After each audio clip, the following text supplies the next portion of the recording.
When I was a kid, I should have had lots of toys. जब मैं बच्चा था तो मेरे पास बहुत सारे खिलौने होने चाहिए थे. Now I am an adult, so I should have lots of books. अब मैं बड़ा हो गया हूँ तो मेरे पास बहुत सारी किताबें होनी चाहिए. हमने हमारे पहले वाले सेंटेंस में should have had का यूज़ किया है, जबकि सेकंड वाले में हमने should have का यूज़ किया है. ऐसा क्यों? इसके बारे में डिटेल में जानने के लिए वीडियो को एंड तक जरूर देखिएगा.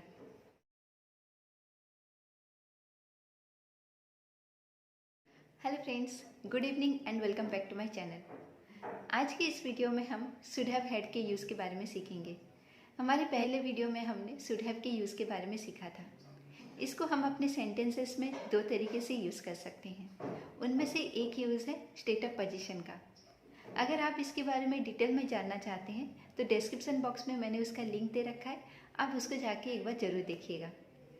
तो जब हम प्रेजेंट में खड़े होकर प्रेजेंट के ही स्टेट ऑफ पोजीशन के बारे में बात करते हैं तब हम वहाँ पे शुड हैव का यूज़ करते हैं. फॉर एग्जाम्पल, उससे बात करने के लिए तुम्हारे पास एक मोबाइल होना चाहिए. You should have a mobile to talk to her. वहाँ पे एडमिशन लेने के लिए तुम्हारे पास डिग्री होना चाहिए. You should have a degree to take admission there. तुमको खाना बनाने के लिए तुम्हारे पास सब इंग्रेडिएंट्स होना चाहिए. You should have all ingredients to prepare that dish.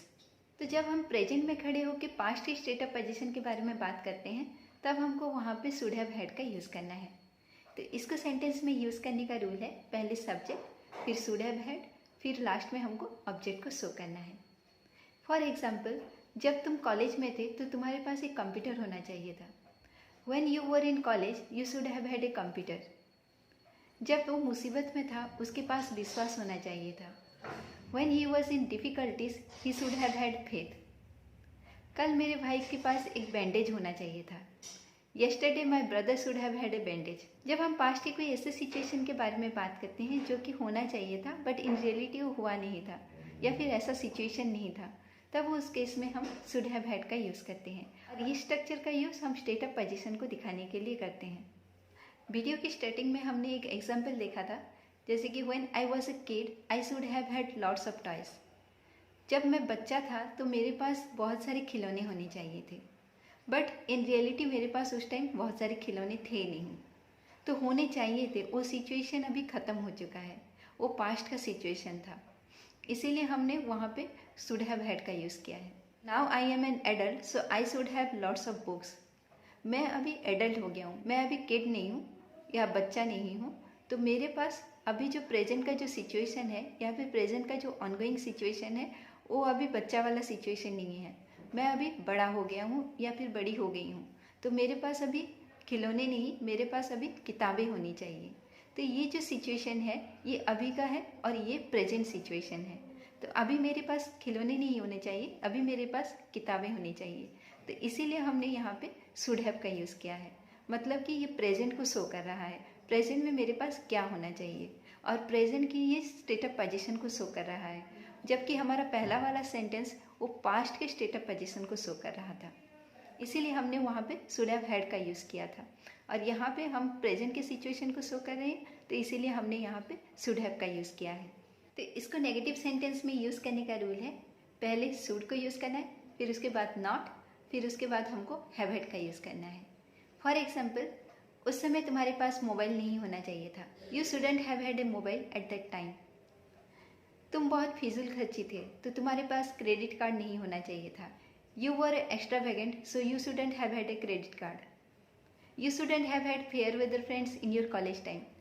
Fair weather friends का मतलब होता है कुछ ऐसे दोस्त जो कि अच्छे टाइम में काम आते हैं, बुरे टाइम में नहीं. मतलब कि सेल्फिश दोस्त या फिर सेल्फिश फ्रेंड बोल सकते हैं. तो तुम्हारे पास कॉलेज टाइम में ऐसे मतलबी दोस्त नहीं होने चाहिए थे.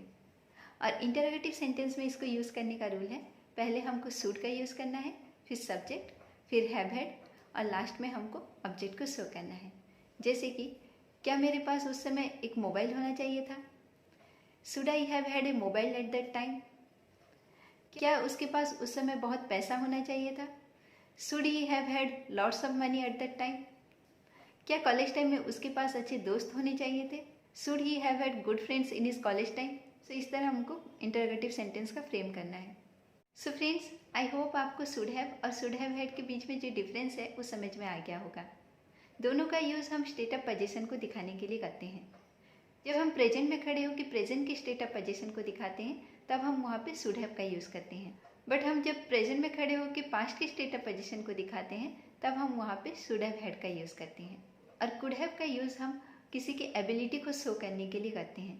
जैसे कि तुम्हारे पास एक मोबाइल फ़ोन हो सकता था, you could have had A mobile phone, तो यहाँ पे हम शुड के बदले कुड का यूज़ करेंगे क्योंकि यहाँ पे हम किसी के एबिलिटी के बारे में बात कर रहे हैं। और जब हम ऐसे नॉर्मली बोलते हैं कि तुम्हारे पास एक मोबाइल फ़ोन होता, तब हम वहाँ पे वुड का यूज़ करेंगे, जैसे कि you would have had A mobile phone. तो इसके बारे में डिटेल्स में हम किसी और वीडियो में सीखेंगे। तो आज के वीडियो में इतना ही। मिलते हैं नेक्स्ट वीडियो में एक नई टॉपिक के साथ। Till then bye, take care.